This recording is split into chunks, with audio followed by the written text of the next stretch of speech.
Assalamualaikum warahmatullahi wabarakatuh. Perkenalkan, nama saya Ahmad Firdaus, NIM 1911320054, kelas BKI 5B.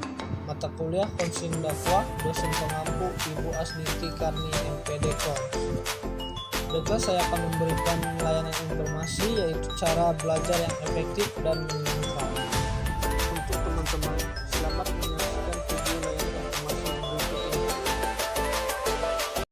Baik, adapun penjelasan bimbingan dan konseling adalah pelayanan bantuan untuk peserta didik baik secara individu maupun kelompok agar mampu mandiri dan berkembang secara optimal dalam bidang pengembangan kehidupan pribadi, kehidupan sosial, kemampuan belajar, dan perencanaan karir melalui berbagai jenis layanan dan kegiatan pendukung berdasarkan norma-norma yang berlaku.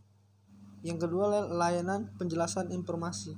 Layanan yang memungkinkan peserta didik menerima dan memahami berbagai informasi seperti informasi diri, sosial, belajar, karir, dan pendidikan.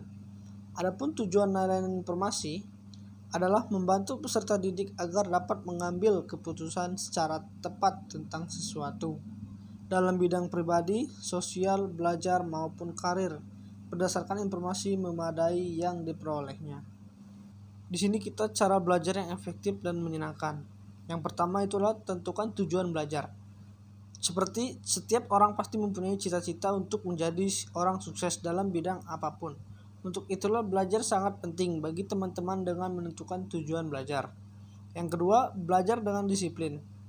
Di sini disiplin sangat diperlukan karena dengan cara itu kita dapat mengatur waktu dan hal-hal yang akan kita pelajari. Belajar itu juga perlu mengatur waktu kapan teman-teman memulai dan kapan istirahat. Yang ketiga, belajar dengan orang lain. Kebiasaan masing-masing orang tentu beda-beda, ada yang lebih bisa berkonsentrasi dan menyerap pelajaran dengan belajar mandiri, tapi ada juga yang lebih memilih belajar bersama teman.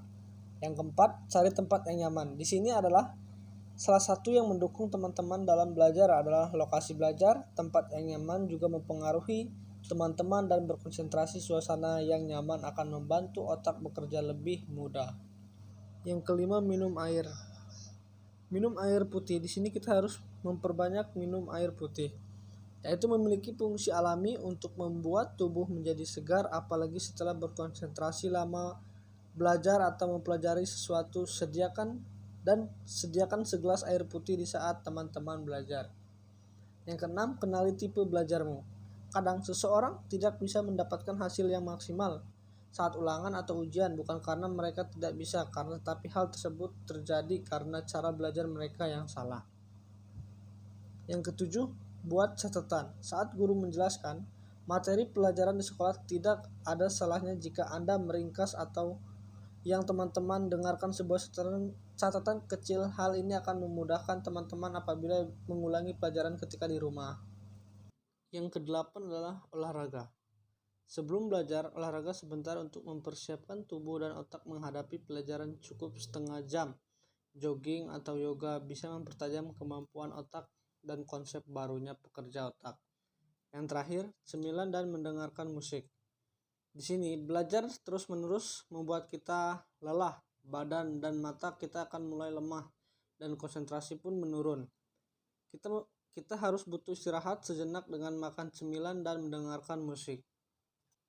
Itulah layanan informasi tentang bagaimana cara belajar yang efektif dan menyenangkan.